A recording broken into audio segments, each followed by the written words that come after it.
గొడవ రెండు పక్షాల మధ్య, దెబ్బలు తింటున్నది మాత్రం మూడో పక్షం.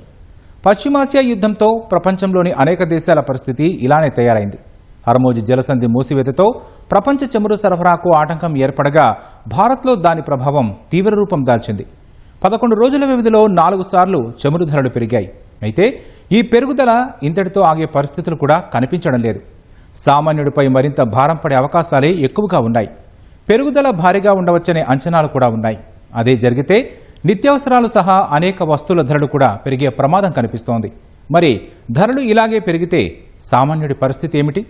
ద్రవ్యోల్బణంపై ఈ ప్రభావం ఏ మేరకు ఉండే అవకాశం ఉంది?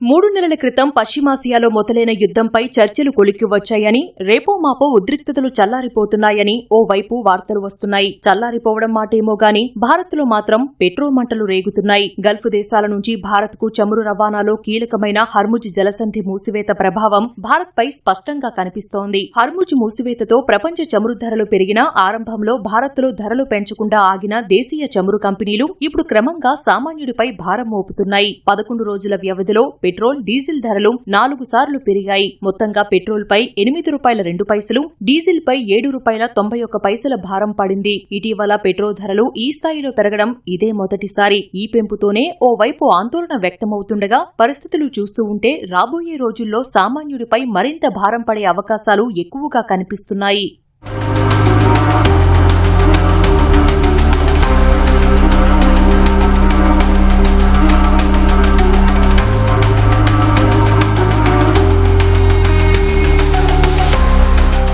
రాబోయే రోజుల్లో పెట్రోల్, డీజిల్ ధరలు పెరుగుతాయని అంచనా వేయడానికి అనేక కారణాలు కనిపిస్తున్నాయి. ఎందుకంటే పశ్చిమాసియా యుద్ధం ప్రారంభమైన తర్వాత ప్రపంచ మార్కెట్లో చమురు ధరలు పెరుగుతూ వచ్చాయి. యుద్ధానికి ముందు బ్యారెల్ చమురు ధర $70 ఉండగా ఆ తర్వాత ఒక దశలో $140 వరకు, అంటే రెట్టింపు స్థాయికి వెళ్లింది. ప్రస్తుతం బ్యారెల్ బ్రెంట్ క్రూడాయిల్ ధర $97 ఉన్నా పెరిగిన ధరలను ఆరంభంలో దేశీయ చమురు కంపెనీలు సామాన్యుల వైపు మళ్లించలేదు. ప్రపంచ చమురు ధరల పెరుగుదల వల్ల ప్రభుత్వ రంగ చమురు సంస్థలైన Indian oil corporation, Hindustan petroleum corporation limited, Bharat petroleum కార్పొరేషన్లు నెలకు ₹30,000 కోట్ల నష్టం మోస్తున్నట్లు అధికారిక వర్గాలే వెల్లడించాయి. వాస్తవంగా ఆ నష్టం ₹62,500 కోట్లకు చేరేది. కానీ కేంద్ర ప్రభుత్వం పెట్రోల్, డీజిల్ పై ₹10 చొప్పున ఎక్సైజ్ సుంకం తగ్గించడంతో కొంత భారం తగ్గింది.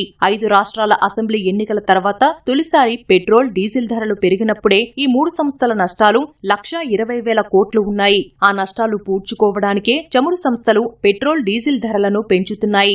ఇంత పెంచుతున్నా ఆ నష్టాలు ఇంకా పూర్తి స్థాయిలో భర్తీ కాలేదు. అంటే వాటిని పూడ్చుకోవడానికి రాబోయే రోజుల్లో పెట్రోల్, డీజిల్ ధరలను మరింత పెంచడానికే ఆస్కారం ఎక్కువగా ఉంది.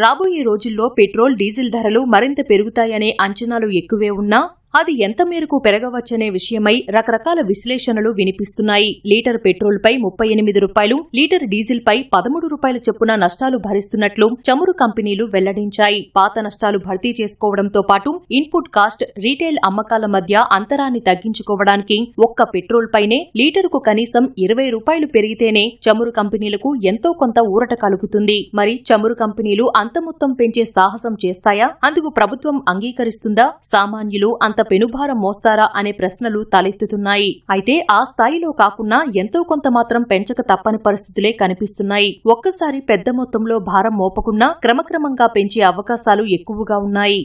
క్రూడ్ ఆయిల్ ధరలను బట్టి కూడా ఈ ధర వ్యత్యాసం అనేది మారుతూ ఉంటుంది.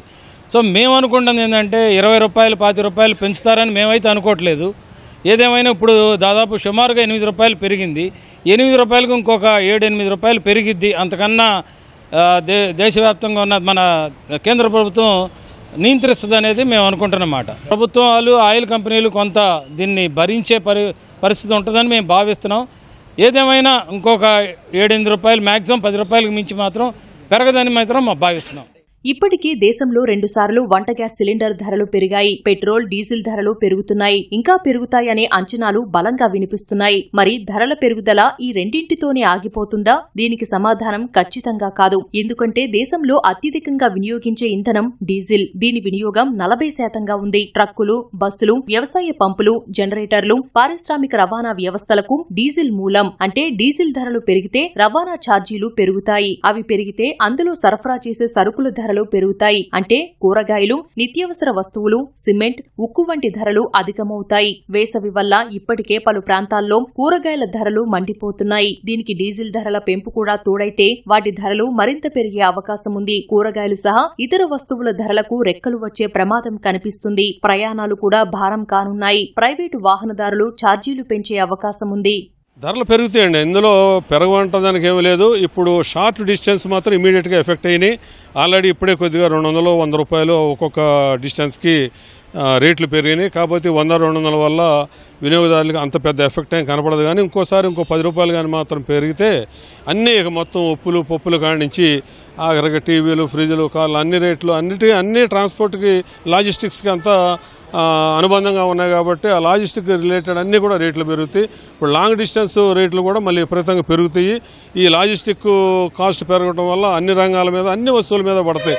ఇక అది నిత్యావసర వస్తువా లేకపోతే అదే ఇదైనా కాదు, అన్ని వస్తువుల మీద, అన్ని రకాలైన గూడ్స్ మీద ఈ ఎఫెక్ట్ పడుతుంది. దీనివల్ల ప్రజలు ఇబ్బంది పడతారు. గ్యాస్ సిలిండర్ల ధరలు కూడా మరింత పెరిగే అవకాశం ఉందనే అంచనాలు ఉన్నాయి. గ్యాస్ ధరల పెంపుతో ఇప్పటికే హోటళ్లలో అల్పాహారం, భోజనం ధరల పెరుగుదలతో ప్రజల జీవన వ్యయం పెరిగింది. ఈ భారాన్ని మోయలేక సతమతమవుతూ ఉంటే ఇప్పుడు పెట్రోల్, డీజిల్ ధరలు తోడయ్యాయి. ఇది దేశ పారిశ్రామిక రంగంపైన ప్రభావం చూపించే అవకాశం ఉంది. అనేక పరిశ్రమలకు పెట్రోల్, డీజిల్ ఆధారం. వీటి ధరలు పెరిగితే ఉత్పత్తిపై ప్రభావం పడుతుంది. ధరల పెంపు వల్ల పరిశ్రమల నడపడం యాజమాన్యాలకు కష్టతరంగా మారుతుంది. అది వాటి ఆర్థిక పరిస్థితిపైన, అంతిమంగా అందులో పనిచేసే ఉద్యోగులపైన ప్రభావం చూపిస్తుంది.